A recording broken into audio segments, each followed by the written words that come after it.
प्रिय साध संगत जी, सभी को प्रेम भरी राधा स्वामी जी। साध संगत जी, नाम के सिमरण से हमें अनगिनत लाभ होते हैं जिन्हें आप सोच भी नहीं सकते। जब कोई व्यक्ति सच्चे मन से नाम जपता है, उसकी जिंदगी पूरी तरह बदल जाती है। नाम की महिमा बहुत बड़ी है और इसे वही समझ सकते हैं जिन्होंने इसे सच्चे दिल से जपा है और इसकी कमाई की है। एक बार एक संत जी एक गांव में सत्संग कर रहे थे और वहां 7 दिन तक सत्संग चला। तीसरे दिन सत्संग में संत जी ने बताया कि जो लोग पाप कर्म करते हैं उन्हें नरकों में जाना पड़ता है, लेकिन एक उपाय भी है जिससे नरक जाने से बचा जा सकता है। यदि कोई व्यक्ति सच्चे हृदय और पूरे विश्वास के साथ परमात्मा की भक्ति करे और नाम की कमाई करे तो वह नरक में नहीं जाता। उस गांव में एक सेठ जी रहते थे जो रोजाना आकर संत जी का सत्संग सुनते थे। जब सत्संग समाप्त हुआ तो सेठ जी संत जी के पास आए और रोते हुए कहने लगे, महाराज, आपकी कृपा से मेरे पास सब कुछ है, किसी चीज की कमी नहीं है, लेकिन मेरे मन में एक चिंता बनी रहती है। संत जी ने उन्हें रोने से रोका और पूछा, क्या चिंता है आपको? सेठ जी बोले, महाराज, आज आपने सत्संग में नरकों की बात की और यह भी बताया कि एक उपाय है जिससे नरक जाने से बचा जा सकता है। इसलिए हे महाराज, मैं आपकी शरण में हूं और रोजाना सत्संग सुनने आता हूं, क्योंकि मुझे पूरा विश्वास है कि संतों की कृपा से मेरा उद्धार होगा। सेठ जी ने आगे कहा कि मेरे भाई की वजह से मुझे बहुत चिंता रहती है। मैंने उसे कई बार समझाया है कि संसार के काम तो होते रहेंगे, लेकिन तुम्हें साथ साथ परमात्मा की भक्ति भी करनी चाहिए, मगर वह हमेशा कहता है कि इससे कुछ नहीं होता, तुम भी यह सब मत करो। मैं जितना आस्तिक हूं वह उतना ही कट्टर नास्तिक है। फिर संत जी बोले, क्यों चिंता करते हो, एक दिन उसका भी उद्धार हो ही जाएगा। सेठ जी रोते हुए कहने लगे, हे महाराज, उसका उद्धार कब होगा? आप जैसे महापुरुष हमारे गांव में आए हुए हैं, मुझे पूरा यकीन है कि आप ही उसका उद्धार करेंगे। कृपया आप मेरे घर पर आएं और उसे परमात्मा की भजन भक्ति करवाएं। सेठ जी की विनती सुनकर संत जी बोले, मैं कल सत्संग की समाप्ति के बाद आपके घर आऊंगा और उसे परमात्मा का सुमिरन अवश्य करवाऊंगा। अगले दिन सेठ जी अपने घर गए और संत जी के आने का इंतजार करने लगे। संत जी अपने वचन के अनुसार सेठ जी के घर पहुंचे और सेठ जी ने बड़े ही श्रद्धा भाव से उनका स्वागत किया। सेठ जी ने अपने भाई को बुलाकर कहा, आज संत जी हमारे घर पधारे हैं, उनका दर्शन कर लो। मगर सेठ का भाई अंदर से ही बोला, न तो किसी संत से मिलना है और न ही भगवान से मिलने की इच्छा है, तुम ही उनकी सेवा करो और तुम ही का पेट भरो। सेठ जी रोते हुए कहने लगे, महाराज जी, देखा आपने, आपके सामने ही आपका अपमान कर रहा है। संत जी ने कहा, सेठ जी, कोई बात नहीं, सब कुछ अच्छा होगा। उन्होंने सेठ जी को दिलासा दिया और पलंग से उतरकर सेठ जी के भाई के कक्ष में आ गए। उसके कंधों पर हाथ रखकर कहने लगे, बताओ, आज तक कितना कमाया है? सेठ जी का भाई संत जी को अपने नजदीक देखकर बोला, अपना हाथ मेरे कंधे से हटा लो। मैं न तो संतों को मानता हूं और न ही भगवान को। जितने लोग आस्तिक होते हैं, मैं उतना ही कट्टर नास्तिक हूं। मैं भगवान को नहीं मानता। आप मेरे नजदीक क्यों आए हैं? संत जी ने कहा, मैं तो अपना काम करने आया हूं, क्योंकि संतों का काम होता है लोगों का उद्धार करना और उन्हें सही मार्ग पर लाना। आज तुम्हारे उद्धार का कार्य मिला है और मैं इसे अवश्य करके ही जाऊंगा। सेठ का भाई भी बड़ा कट्टर था। उसने कहा, आपको जिसका भी उद्धार करना है कर लीजिए, मगर मेरा उद्धार मत कीजिए, मैं कुछ भी नहीं करने वाला हूं। संत जी मुस्कुराकर बोले, एक बार जो नाम मैं तुम्हें बताने वाला हूं उसका स्मरण करो और उसे बोल दो। सेठ का भाई कहने लगा, मैं कुछ नहीं बोलूंगा। संत जी ने फिर कहा, एक बार नाम को जप लो। वह कहने लगा, नहीं करूंगा। संत जी ने फिर कहा, नाम को जपो। वह कहने लगा, मैं नहीं जाऊंगा। संत जी जल्दी से सेठ के पास आए और बोले, आपने मेरे ऊपर यह जिम्मा सौंपा है, अब मैं जो करूंगा उसमें आप बीच में मत आना। आप सभी परिवार वाले बाहर जाकर बैठ जाओ। जब तक मैं आपको नहीं बुलाऊं कोई भी इस कक्ष के अंदर नहीं आएगा। सेठ जी अपने परिवार सहित बाहर जाकर बैठ गए। अब कक्ष में केवल संत जी और सेठ जी का भाई थे। संत जी ने फिर कहा, भाई, एक बार नाम का स्मरण कर लो। पर वह कहने लगा, मैंने आपसे मना किया है, मैं नहीं कहूंगा। मैं न तो भगवान को मानता हूं और न ही भगवान की बातों को। संत जी प्रेम से हंसते हुए बोले, जितने तुम कट्टर नास्तिक हो उतना ही कट्टर आस्तिक हूं। मैंने निश्चय कर लिया है कि तुम्हारे मुंह से परमात्मा का नाम सुनकर ही जाऊंगा, और याद रखना, तुम्हारे मुख से परमात्मा का नाम निकलेगा ही।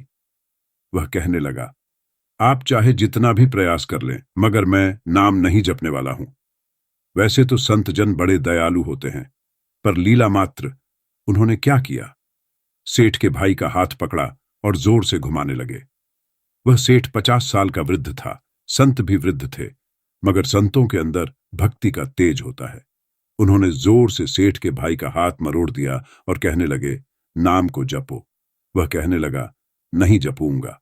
फिर संत ने सेठ के भाई को जमीन पर पटक दिया और खुद उसकी पीठ पर चढ़कर कहने लगे, नाम को जपो।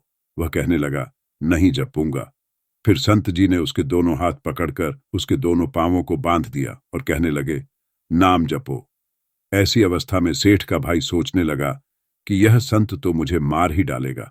फिर उसने बिना इच्छा के एक बार नाम जपना शुरू कर दिया। जैसे ही उसने नाम जपना शुरू किया, संत जी ने उसके हाथ पैर खोल दिए और बाहर आकर कहने लगे, सेठ जी, आपका कल्याण हो गया, आपके भाई का भी कल्याण हो गया। सेठ जी कहने लगे, अंदर से बहुत तेज आवाजें आ रही थीं। संत जी कहने लगे, आपने काम ही ऐसा दिया था। आपने कहा था कि वह नास्तिक है, कभी कुछ बोलता नहीं है, मगर आज आपके भाई ने नाम को जपा है, इसका कल्याण हो गया। अब मैं जा रहा हूं, कल से फिर मेरी कथा है। संत जी अपने स्थान पर लौट आए। सेठ का भाई जमीन से उठकर अपने भाई से कहने लगा, यह कैसे संत हैं, मुझसे झगड़ा करने आ गए और मेरे ऊपर चढ़कर बोल रहे थे। कहने लगे कि अगर नाम का सिमरण नहीं करोगे तो मैं तुम्हारे ऊपर ऐसे ही बैठा रहूंगा। उसकी बातें सुनकर सेठ जी हंसने लगे। वह हंसते हुए मन ही मन भगवान को धन्यवाद देने लगे और कहने लगे, हे प्रभु, आपके संत भी बड़े दयालु हैं, कुछ कष्ट सहकर भी लोगों का कल्याण करते हैं। फिर समय व्यतीत होता गया। अब भी 5-6 महीने ही गुजरे होंगे कि अचानक छोटे भाई का देहांत हो गया। आत्मा शरीर से अलग हो गई और वह आत्मा यमराज के पास जाकर सारे हिसाब किताब देने लगी। चित्रगुप्त कर्मों का हिसाब देखकर बताने लगे, हे भगवान, इसने अपने जीवन में कभी परमात्मा का सिमरण नहीं किया, सदा पाप ही किए हैं, इसे तो नरक भेज दिया जाए। यमराज के आदेश के अनुसार जैसे ही उसे नरक भेजा जा रहा था, चित्रगुप्त ने कहा, भगवान, एक बात और है। यमराज ने कहा, कौन सी बात? चित्रगुप्त ने कहा, भगवान, एक बार संतों के कहने पर इसने नाम का सिमरण किया था। यमराज ने दूतों से कहा, थोड़ी देर रुक जाइए, इसका हिसाब किया जाएगा, इसके बाद ही इसे नरक में भेजा जाएगा। यमराज ने फिर चित्रगुप्त से कहा, जल्दी से इसका लेखा जोखा देखो, कहीं इसने परमात्मा का नाम तो उच्चारण नहीं किया है। चित्रगुप्त ने दोबारा फिर से पूरा हिसाब देखा और कहने लगे, भगवान, इसने जो एक बार परमात्मा का नाम उच्चारण किया था, वह संतों के भय से किया था, दिल से नहीं किया था, मगर एक बार नाम का स्मरण किया था। अब यमराज विचार करने लगे कि एक बार नाम का सिमरण और पूरा जीवन पाप में क्या किया जाए। फिर यमराज ने उसी इंसान से पूछा, तुम यह बताओ कि हम तुम्हें पहले नाम के स्मरण का फल दें या तुम्हें नरक में भेज दिया जाए। वह हाथ जोड़कर कहने लगा, भगवान, नरक में तो जाना ही है, इससे अच्छा है आप मुझे एक बार नाम के सिमरण का फल दे दीजिए, फिर मुझे जहां चाहो वहां भेज देना। फिर यमराज जी अपनी पुस्तक खोलकर देखने लगे कि एक बार नाम सिमरण करने का फल क्या है। उन्होंने सारी पुस्तकें खोल दी, मगर उन्हें कोई भी फल दिखाई नहीं दिया। और फिर वह विचार करने लगे कि एक बार नाम के सिमरण का फल क्या होता है, मुझे पता ही नहीं है। फिर वह अपनी शंका का निवारण करने के लिए उस व्यक्ति की आत्मा को लेकर अपने साथ स्वर्गलोक में आ गए। स्वर्ग में आकर यमराज ने इंद्र से कहा, हे इंद्रदेव, मुझे बताएं कि एक बार नाम का स्मरण करने का क्या फल है। इंद्रदेव ने प्रयास किया, मगर उन्हें भी इसका फल पता नहीं चला। फिर वह सब देवता मिलकर ब्रह्मदेव के पास आए। ब्रह्मदेव ने जब उन सबको देखा तो कहने लगे, यह आपके साथ इंसान कौन है? इंद्रदेव कहने लगे, भगवान, इसने एक बार नाम का सिमरण किया है और बाकी सारा जीवन पाप किए हैं। हमें तो पता नहीं एक बार नाम का स्मरण करने का फल क्या है, इसलिए हम आपके पास आए हैं। ब्रह्मा जी ने भी बड़ा प्रयास किया कि एक बार नाम के सिमरण का फल क्या है, मगर उन्हें भी पता नहीं चला। फिर ब्रह्मदेव कहने लगे, हम इसे अपने साथ लेकर भगवान शंकर जी के पास चलते हैं। फिर वह भगवान शंकर जी के पास पहुंचे। भगवान शंकर जी से प्रार्थना करके कहने लगे, हे महादेव, इस इंसान ने सारा जीवन पाप किए हैं, बस एक बार संतों के कहने पर नाम का स्मरण किया है। अब आप ही बताएं कि एक बार नाम का स्मरण करने का क्या फल होता है। फिर महादेव जी ने बड़ा प्रयास किया, पर उन्हें भी नहीं पता चला। फिर भगवान शंकर जी कहने लगे, हमें सभी को भगवान श्री कृष्ण जी के पास चलना पड़ेगा, क्योंकि वही इसके बारे में जानते हैं। ऐसा सोचकर सभी देवी देवता उस इंसान की आत्मा को लेकर भगवान श्री कृष्ण जी के गोलोक धाम में पहुंच गए। गोलोक धाम में भगवान श्री कृष्ण जी राधा जी के साथ अपने आसन पर विराजमान थे। भगवान श्री कृष्ण जी ने सभी देवी देवताओं का सम्मान किया और उनसे पूछा, आज अचानक आने का कारण क्या है। तब भगवान शंकर जी हाथ जोड़कर कहने लगे, हे भगवान, यह इंसान अपने जीवन में अनेक पाप किए हैं, पर एक बार इसने परमात्मा का नाम जपा है। यमराज जी इस बात का पता नहीं लगा सके कि एक बार परमात्मा का नाम जपने का फल क्या है, तो वह इसकी जानकारी लेने के लिए इसे लेकर इंद्र के पास आए थे। फिर स्वर्ग से होते हुए ब्रह्मलोक आए, फिर ब्रह्मलोक से होते हुए हम सबको लेकर आपके पास आए हैं। तो आप ही बताइए, एक बार सिमरन करने का क्या फल हो सकता है। जब इस प्रकार बात चल रही थी तो भगवान कृष्ण के पास बैठी राधा रानी बड़े जोर से हंसने लगी। तब श्री कृष्ण ने कहा, हे राधिका, क्यों हंस रही हो। फिर राधा जी हंसती हुई कहने लगी, हे भगवान, यह अभी तक एक बार सिमरन का महत्व नहीं समझ सके। तब भगवान शंकर जी कहने लगे, हे महारानी, एक बार सिमरन करने का क्या फल है। फिर राधा जी कहने लगी, हे महादेव, आप खुद सोचिए, इस व्यक्ति ने एक बार नाम का स्मरण किया है और एक बार नाम का स्मरण करने से स्वर्गलोक की सैर करके आ गया, ब्रह्मदेव के ब्रह्मलोक में दर्शन करके आ गया, आपके महादेव लोक में आपके दर्शन किए। आज एक बार नाम के सिमरण के प्रभाव से यह आप सबको साथ लेकर हमारे गोलोक धाम में आ गया है और मेरे दर्शन और भगवान श्री कृष्ण के पूजन कर रहा है। तो इससे अधिक एक बार नाम जपने का फल क्या हो सकता है। जब राधा जी ने इस प्रकार एक बार नाम जपने का पूरा महत्व बताया तो यमराज जी कहने लगे, यह तो बड़ा अनंत फल है।